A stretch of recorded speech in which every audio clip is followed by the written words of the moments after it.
Lantas ia pun kini memiliki dua senjata dan menuju ke dalam runtuhan yang penuh dengan harta karun. Lusu terus melakukan perjalanannya hingga bertemu pasukan iblis berkuda yang nampaknya memiliki level yang sangat tinggi. Dan dari kejauhan terlihat juga pasukan surgawi sedang memantau pergerakan dari pasukan iblis itu. Pihak surgawi nampak ketakutan, namun berbeda dengan Lusu yang secara barbar melawan mereka semua. Dan pertarungan pun dimulai.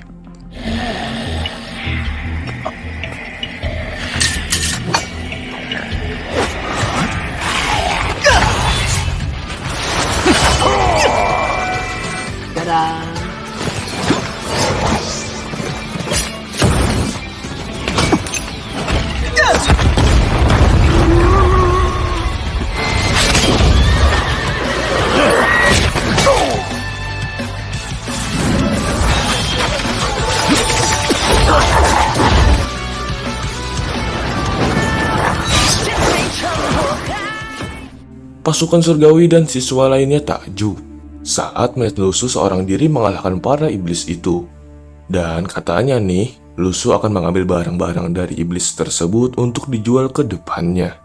Lantas ia pun berjualan di tengah perperangan itu, berharap ia mendapatkan uang lebih untuk keluarganya nanti.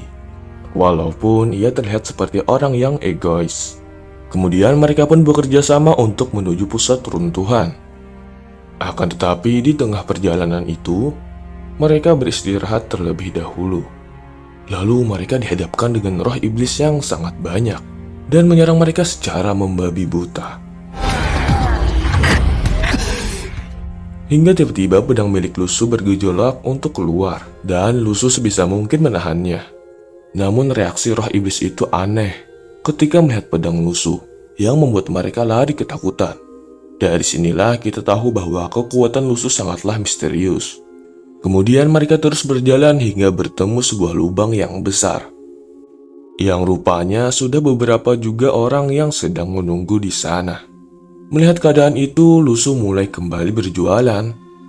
Dan kali ini ia lebih laku keras daripada sebelumnya.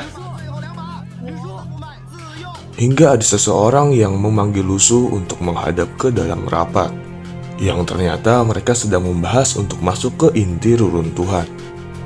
Dan terlihat di sana bahwa lubang tersebut cukup dalam dan terlihat berbahaya. Lusu pun kembali untuk beristirahat. Nah, saat itu Lusu menyadari bahwa banyak mata-mata yang berada sekitar sana. Namun ia tidak mengetahui secara jelas orang yang menjadi mata-mata itu. Jadi dia diam saja untuk sementara waktu. Lalu muncullah sosok kepala sekolah yang sedang membawa pohon apel untuk dibagikan kepada murid-muridnya, dan juga menyuruh mereka bersiap untuk menyergap reruntuhan itu. Hingga tengah malam pun tiba. Di saat orang-orang sedang tidur, terlihat sekelompok orang sedang masuk ke dalam inti reruntuhan itu. Namun Lusu berhasil menghentikan salah satu dari mereka. Spontan Lusu pun berteriak agar yang lainnya terbangun. Akan tetapi tiba-tiba sang kepala sekolah memukulnya dan membuangnya ke lubang tersebut tanpa mengetahui informasi dari orang tadi. Dan itu tentunya sangat mencurigakan. Kemudian besok harinya mereka pun memasuki area tersebut. Hingga bertemulah mereka dengan sebuah kuil yang lumayan besar, yang telah dijaga oleh pasukan iblis beserta dengan bos yang telah lama mereka cari. Dan pertarungan pun tak terelakkan lagi.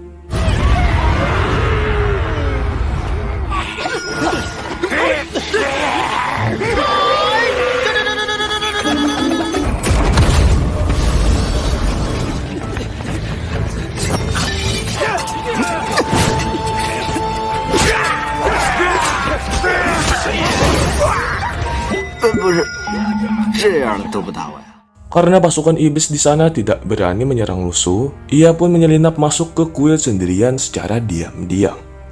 Nah, setelah memasuki pintu tersebut, ternyata ada beberapa penjaga yang melindungi harta karun runtuhan itu. Namun aneh, saat penjaga itu hendak menyerangnya, mereka malah takut dengan pedang milik Lusu sebelumnya.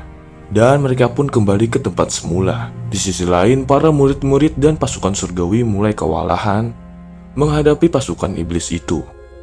Di tengah keputusasaan itu, Lusu ternyata sudah berhasil mengambil harta karun yang ada di sana. Dan nampaknya mereka semua pun berhasil untuk pulang kembali ke dunia yang asli.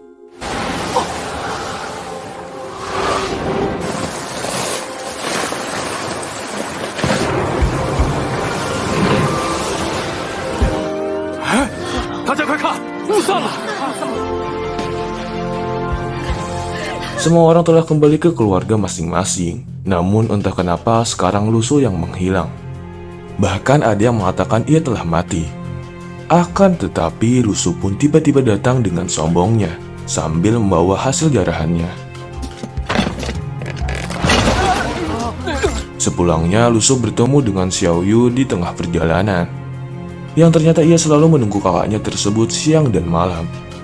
Yang tentunya Xiao Yu sangat khawatir dengan keadaan kakaknya itu. Singkat cerita, Lusu mencoba membuka harta karun runtuhan sebelumnya.